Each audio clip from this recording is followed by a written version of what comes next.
धरती और आसमान का अंतर, जो कि अंतर, अपराधों का अंतर के संबंध में आपने मेरे से प्रश्न किया, बहुत अच्छा है, सार्थक आपका प्रश्न है। तो बताना चाहूँगा क्योंकि ये बहुत ही बड़ा महानगर है दिल्ली, और सिंगरौली की तुलना में अगर देखा जाए तो अपराध बहुत ही कम है। अगर अपराध इसलिए है क्योंकि स्थान भी कम है, और अपराध का जो दायरा है इसलिए कम है कि चूँकि वो ग्रामीण अंचल पहले था। वर्तमान में उसको नवीनीकरण के दृष्टिकोण से उसको एक तहसील से जिला, नवगठित जिला बनाया गया और वो सारी व्यवस्थाएं की गई, लेकिन फिर भी अपराध का दर इसलिए कम है क्योंकि पुलिस व्यवस्थाएं बहुत अच्छी हैं और जनसंख्या भी बहुत कम है। जनसंख्या की कमी होने के कारण रोजगार भी कम है स्थानीय लोगों को। कंपनियां बहुत सारी हैं लेकिन बाहर के लोग उसमें निहित हैं। और दिल्ली की अगर कहा जाए तो अपराध दर इसलिए कि यहाँ गोपनीय तरीके से, गुप्त तरीके से बहुत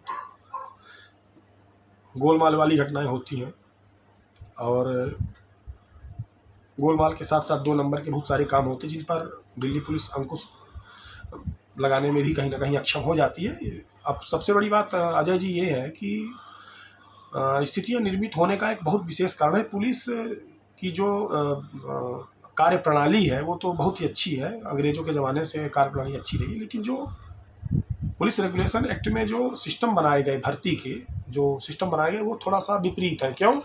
1000 की जनसंख्या पे एक व्यक्ति, आरक्षक जो होता है जिसकी भर्ती होती है, 1000 जनसंख्या पर एक सिपाही। लेकिन उस नियम को नहीं चेंज किया गया आज तक, जबकि नियम ये है कि 1000 की जनसंख्या पे कम से कम 3 से 4 सिपाही होना जरूरी है और एक एएसआई होना जरूरी है।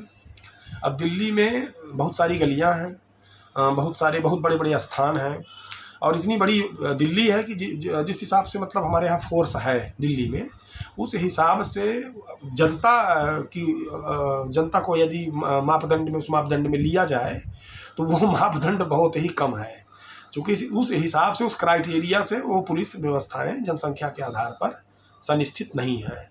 तो ये सारी बहुत सारी चीज़ें हैं, और फिर भी घटनाएं तो पुलिस 24 घंटे तो एक ही स्थान पे हर व्यक्ति पर नज़र तो नहीं रख सकती है, लेकिन हम फोर्स की तरफ से क्या कहूँ कि पूरी हमारी कोशिश रहेगी। हमारी साथ में राष्ट्रीय अपराध अन्वेषण ब्यूरो की टीम भी इस मुद्दे पर, प्रत्येक राज्यों में इसकी टीम गठित हो रही है नए तरीके से, और कोशिश रहेगी कि ये टीम पुलिस के साथ सही मिलजुल कर जो छोटे बड़े अपराध होते हैं गोपनीय तरीके से उनको सहयोग मिलजुल कर कार्य करके उसको संपूर्णता की एक निश्चित श्रेणी में उसको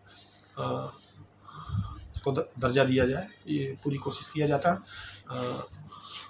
तो ये सारी स्थितियां हैं अजय जी।